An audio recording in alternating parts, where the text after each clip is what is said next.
Hey guys, Gabe Suarez here. Okay, it's going to be a catchy name for this video. Fixing jams. Wow, that's like hand me your clip. But I thought, why the hell not? This ought to, rankle some feathers as it was. Okay, what we're talking about here is keeping your gun running in a gunfight. Okay, because sometimes there's stoppages. Some people call them malfunctions. So we're going to address the old way that this was taught, i.e., at the old front sight, and a lot of places are still doing this in the way that I teach them, and why. Okay, so follow along with me. Get on this side here. Okay, so the old system. Okay, the need to reload, in other words, running out of ammunition, was taught completely separate from all of this. Okay. It was very diagnostic, meaning that you had to visually examine the weapon. We're talking pistols here, but visually examine the pistol and determine what it was that you had. In that sense, the reloading was very much the same, but it just was not taught in this context. Okay, you had to look at the weapon, identify what the problem was, and then every type of possible stoppage identified and attached to a specific solution. Okay, so it was very thought heavy. You had to think about what was going on. Very analysis heavy. You had to analyze what was going on with a pistol and apply the proper technical solution to it. So very time consuming. And I remember when I was teaching in front sight with my buddy Mark Fleischman. This took an entire afternoon.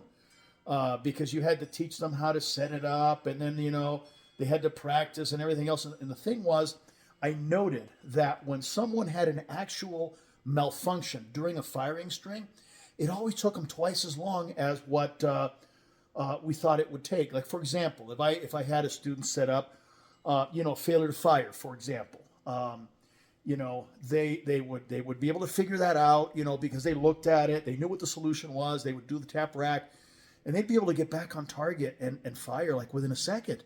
So it was pretty amazing. But when they had that same occurrence unexpectedly during a firing string, there was always that lag time, like my gun didn't work. Oh, hell, I got to look at it. What is it? Oh, it's this. And then they put the solution in place. So it wasn't a 1 second solution. It was more like a 3 second solution. Okay? Because it required thought and analysis and then technical application. Okay?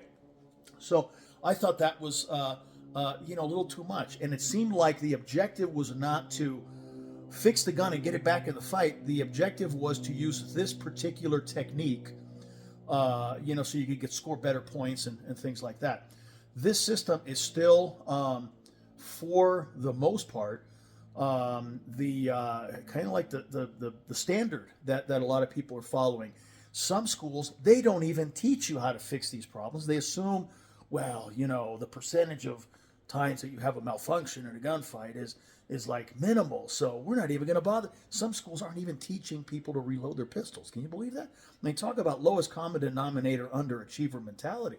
Okay, I don't do that. Okay, I teach to the highest common denominator, and I raise the bar, and I expect my students to attain that bar. And it's not impossible. It just requires focus and desire, and the way that I teach this is very easy to grasp. Okay, now the new method, my method. This is what I teach. Okay, over here. I call it I'm going to call it the Suarez system. Okay, just because I want to sound like I'm arrogant on the video here, but it's a non-diagnostic. We'll just call it that. Okay, so all unexpected events with your pistol are handled in this context. Okay, now the context is this: there's a bad guy there. He's trying to kill me. I'm trying to kill him right back, and my gun doesn't work. Okay, it could be because it's out of ammo. It could be because I've had a malfunction. I don't know, and I don't really have the time to analyze what the hell's the matter with it. Okay, so I handle all unexpected occurrences with my pistol in this context. Okay, non-diagnostic. That means that I don't have to take my eyes off of my adversary to refunction the gun. We had a guy, shout out to Rick from Front Sight, and very much an advocate of the old school. Okay, and I'm teaching this, and he's got this look on his face like, I don't know. He's a very intelligent guy, very successful, and I go, okay, listen, I know you're a sharp guy. Let's try this experiment. And I brought him out in front of the class and I blindfolded him. Okay. And I said, okay, I'm going to give you this pistol. Your job is to make it fire. Okay. Remember what I taught you. And I taught him the flow of how I work this thing. And we kept handing him pistols with different types of malfunctions in it. And he was able to fix them in less time than in the old way, guaranteed every time without ever having to look. Okay. So after a few minutes, he takes the blindfold off. He goes, okay, I'm sold. This stuff works better. Okay. All right. So all unexpected events handled together, non-diagnostic. I have sweeping holistic solutions. Again, the objective is to refunction the gun and kill the bad guy. The objective is not to use a type 1 clearance or a type 3 clearance or whatever. My objective is to fire a round, okay? And I'll do whatever I have to do to get the gun back into the fight and regain the advantage, okay? Minimal analysis, and I retain adversary focus. The big problem with having to analyze and diagnose what's going on is that you are going to be looking downrange at the guy that's trying to kill you. You're not going to want to come back and look at the pistol if this is in the middle of the fight. And ostensibly, this is how this is going to present itself, because you are firing. In order to experience a malfunction, you have to have tried to fire the weapon, right? Okay, now I'm going to make this disappear and I'm going to put up some new stuff. Stand by. Okay, guys, I'm back. All right. So let's talk about the expression of the old system and the new system. I'm going to move back over here. Okay, so the old system, the way it worked like this is you had type 1, type 2, type 3, and an empty gun. Now remember, I'm including this in context of what we're doing, but the way it was originally taught, they taught speed loads and they taught tactical reloads. A lot of schools still do that, okay? Or your own training, I suggest that you include the issue of running out of ammo as part of this context here. But anyway, type 1 was failure to fire, right? Type 2 was failure to eject, aka the stovepipe. Type 3 is what the uneducated call a double feed. There's no such thing as a double feed. What this actually is a failure to extract. That means that the fired case, you've got a round in there, the weapon fires, the case remains in the chamber while the slide cycles because the extractor slipped off the case rim and it reciprocated all the way back, picked up a new round from the magazine and fed that right up the back end of the case that remains in the chamber. And by the way, it's a case, not a casing. Casing is what they make sausages with. All right. And then, of course, you have the empty gun. Now, I include the empty gun in here because running out of ammo, going to slide lock in a gunfight is an unexpected event. You're not doing that on purpose. And when this happens unexpectedly, you're not going to know that that's what you have. Okay, so, all you're going to know is I'm trying to shoot this guy and my gun's not working. Oh me, oh my, what do I do? Okay, and so I include it as part of this. The other issue is this. There are many times when your slide will not lock open on the last round for whatever reason. It happens now and again. I see it in class, in almost every class I teach, at least once. And it's got to do with a number of different, maybe your thumb was in a different position or the spring on that magazine, it just got to the point where it's a little worn out. Who knows? It doesn't matter. The point is that if your slide does not lock open on the last round and you now press the trigger, what do you get? Well, you're going to get which seems like a type 1, okay? All right, so what used to happen is you have these set up, and then the idea was that you look at your pistol and you determine, okay, which one is it? And then you figure it out, you go, oh, it's this one, and then you execute the solution for that. Now, the problem is this. There is a thing called Hick's Law, which what it says is this, that for every possible solution to a given problem presented, you have to consider that solution momentarily before abandoning it and going to the next one. So here's Hick's Law, all right? You've got your gun didn't work. You got 4 possibilities. Okay, here we go. Take talk. Is it a type 1? Is it a type 2? Is it a type 3? Is it an empty gun? Oh my, what do I pick? What do I pick? Oh, it's this one. Okay, so there's a lot of lag time, a lot of requirement to look at the pistol, a lot of requirement to analyze the pistol. And in the meantime, your adversary is doing what? Pew, pew, pew, pew, right toward you. Okay, chances are one of those pews is going to get you while you're trying to figure out which one to put into practice. Okay, this is a flawed system, and I abandoned it about 15 years ago. This is what I teach now. Okay, the Suarez system. Okay, or the non-diagnostic system. I don't want to sound like Chuck Taylor and start naming things after myself. Okay, so there's three things. You do a tap rack, you reload, or you reboot. Anytime the gun stops unexpectedly, you do a tap rack. Okay, and I'm going to show you here with dummy ammo in just a couple of minutes here. Okay, anytime the gun stops, you do a tap rack. Okay, now that will fix the type 1 and the type 2. Okay, tap rack will fix failure to fire. Tap rack will fix failure to eject. 2 with 1. Okay, why not? If that works, right back to it. There used to be this thing, again, from the internal affairs world. Okay, there's tap rack and assess. You know how I assess? I press the trigger. Okay, that way I know it worked. No, the bad guy is not going to have surrendered by the time you do the tap rack. Sorry, it doesn't work that way in the real world. Last day for surrender was yesterday, and there are no rain checks. Okay? All right, so anytime the gun stops, tap rack. If that works, get back to shooting. If the tap rack doesn't work, it's because you either have an empty gun or you have a failure to extract, aka double feed. Okay? So what do? Reload. You extract that magazine out of the pistol manually. Because you're under duress, you let it drop. You don't hang on to it. You don't have time to hang on to it. Okay? You reload, you rack the slide, you get back into business. Okay? That will fix the empty gun.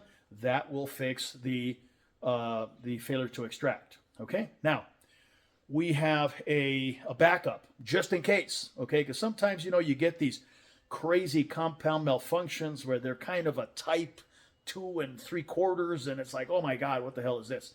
Okay. When your computer goes Tango uniform and you got crazy stuff, what do you do? What do you do? Unplug it, count to 30, plug it back in, or you reboot it. Now, we don't have to count to 30 with a pistol. How do you reboot a pistol? Unload it completely, reload it completely. Okay? So, and I'm going to show you the mechanics of doing that. So, tap rack, reload, reboot. Now, look, you guys know how to do a tap rack. We don't need to spend 3 hours trying to figure that out. That's your first move. If that works, get back to shooting. If that doesn't work, right away, reload the gun. Rip that magazine out, let it fall, put a new magazine on board, rack the slide. Big, gross motor skills, okay? And all the while, your eyes downrange on the guy that's trying to kill you that you're trying to kill right back, all right? And if that doesn't work, you reboot it. Magazine out. You hang on to that magazine because it may be the only one you have left. Rack that slide, clear everything out of there, put that magazine back in, rack the slide one more time, and get back on the trigger and fix the problem. Probably doing this while you're running to get behind something or running away from the bad guy or something like that. But again, you can't do these fine motor skills things if you're hauling ass to get behind cover or hauling ass to get off the X or away from an adversary. But you can if they're not requiring your visual attention to do it. Okay, so tap rack, reload, reboot. Tap rack, reload, reboot. Okay? All right. Now, let's see what this looks like in execution. Okay, so let's talk about how this works. Okay, now, one thing that I'm very big on is get yourself some dummy rounds so you can practice working with your blaster. Okay? All right, so here we are. The first one, failure to fire or empty gun or what have you. Here's a failure to fire. I come up, I try and make the shot. I don't get anything. I get a dead trigger. I hit the bottom of the magazine, I grab over the top of the slide, and I get right back on it. Okay? That will have fixed the failure to fire. And this guy here, which I'm setting up for you right now, you've seen that one before, right? Okay, so it's the same thing. I come up, the trigger doesn't work, 1, 2, and right back on it. Okay? So both of those are taken care of with that. Now, what I have now is I'm going to have an empty magazine. Now, again, sometimes the magazine will not lock open on the last round. It happens, okay? But let's say it does. Okay, there it is. Okay, I come up, I try and shoot the bad guy, it doesn't work. I get this, the slide doesn't go all the way back. I know what I have. I get rid of that magazine, new magazine on board, and I'm back on target. Didn't have to look at the pistol, didn't have to think about that very much at all. Okay? All right, now let me pick up this magazine. Okay, now the next one, we're going to set up a failure to extract. Okay? And so what you do is you take a dummy round or a live round if you're on the range, drop that into the chamber. Okay? Then feed a magazine up behind it and let the slide go forward. And so this is what you have. This is what it looks like in actuality. Okay? All right, so I come up, I press the trigger, I get a dead trigger. Again, I'm in the middle of the gunfight. I don't have time to look and analyze and try to figure anything out. First step, I tap, I rack. That doesn't fix it. I get in here and I press the magazine release. At the same time, I rip this magazine out, okay? And I let it hit the deck. I access a fresh magazine, I insert it in the pistol, and I rack the slide over the top, and now I'm right back on target. Okay? All right. Now, so with the tap rack and the reload, I fixed pretty much everything there is to fix. 2 techniques solves everything. Now, in case you have one of those catastrophic malfunctions that, is just a PETA, and those solutions don't quite work, the next one is this. I come up, it still doesn't work. Okay, I extract this magazine and I hang on to it right here like this. The reason I hang on to it is because this may be the last magazine I have. I generally carry 1 spare magazine. Sometimes I'll carry extra if I'm so moved, but the majority of the time I've just got 1. Okay, so if I were to drop this magazine, if I get to this problem here, I've already had to exchange magazines once, so I'm going to retain this. I get in here and I work the slide a few times. I access the magazine, I insert it, I go right back in, and now I'm back at it. Okay, so tap rack, reload, reboot solves all the problems that you're going to see with your pistol. Now, it doesn't solve a mechanical breakage of parts. Okay, if you have that, then you need to start looking for some alternative tool to fight with. Okay, if you have a backup pistol or if you have a blade or something like that, because you're not going to change a broken part in the middle of the fight. Okay, so keep all that stuff in mind. Practice like that. Tap rack, reload, reboot, and all of these gun manipulation issues that seem so complicated when you go to basic school, they're going to be really simple. You train 5 minutes a day, you'll never have a problem functioning the gun in the middle of the gunfight. Okay, cool.